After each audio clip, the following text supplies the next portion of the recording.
Morning student. आज मैं आप लोग को हिंदी व्याकरण का पार्ट 9 पढ़ा रही हूँ। उस पाठ में है संज्ञा। संज्ञा के बारे में इसमें बताया गया है। जैसे कि हम लोग ने पिछले कक्षाओं में या शुरू से ही हम लोग संज्ञा, सर्वनाम यानी व्याकरण पढ़ते हैं। तो संज्ञा के बारे में आज यहाँ बताया गया कि संज्ञा क्या है या संज्ञा किसे कहते हैं।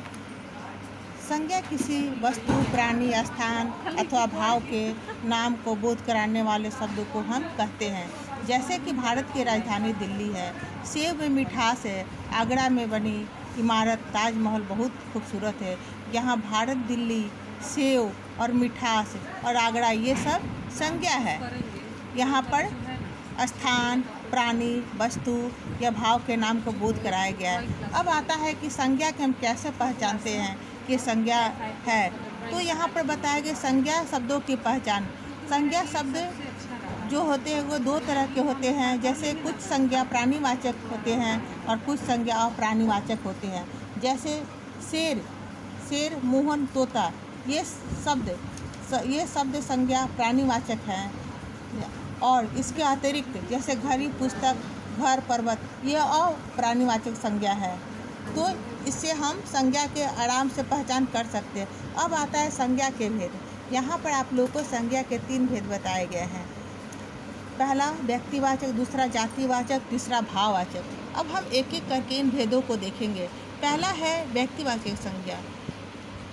किसी विशेष व्यक्ति, वस्तु या स्थान का बोध कराने वाले शब्द को हम लोग व्यक्तिवाचक संज्ञा कहते हैं। जैसा कि जवाहरलाल नेहरू भारत के प्रथम प्रधानमंत्री थे। यहाँ पर जवाहरलाल नेहरू जो है वो विशेष व्यक्ति का बोध यहाँ पर हुआ है।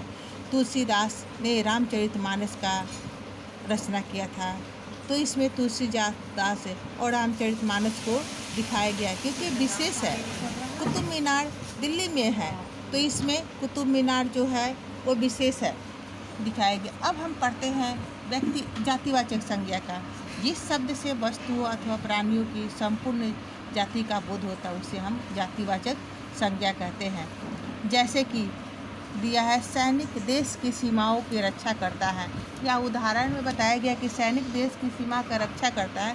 तो यहाँ पर सैनिक से किसी एक सैनिक का बोध तो नहीं होता है, या सैनिक से सारे सैनिक का बोध हो रहा है, इसलिए ये जातिवाचक संज्ञा है। अब हम पढ़ेंगे समूहवाचक संज्ञा।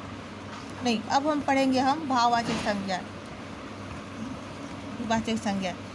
जिन शब्दों से किसी व्यक्ति, वस्तु या पदार्थ के गुण, दोष, अवस्था, स्थिति, स्वभाव आदि का बोध होता है उसे हम भाववाचक संज्ञा कहते हैं। जैसे कि गरीबी के कारण वह अपने बच्चों को नहीं पढ़ा पाया, यह गरीबी जो है भाववाचक संज्ञा है। जैसे सैनिक वीरता से लड़े, इसमें वीरता जो है भाववाचक संज्ञा को दिखाया गया।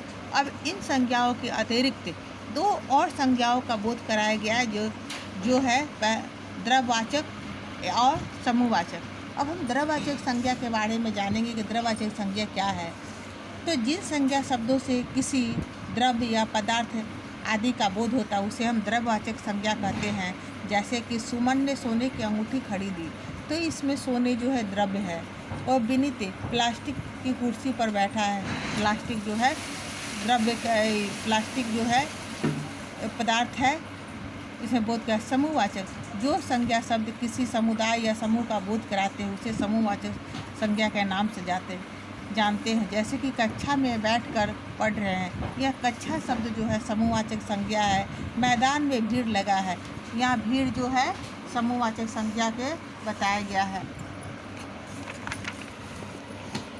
अब यहाँ पर दिया हुआ है भाववाचक संज्ञा का निर्माण। भाववाचक संज्ञा का निर्माण कैसे होता है इसके बारे में दिया गया है। तो कुछ शब्दों के अंत में कुछ प्रत्यय जोड़कर भाववाचक संज्ञा बनाया जाता है।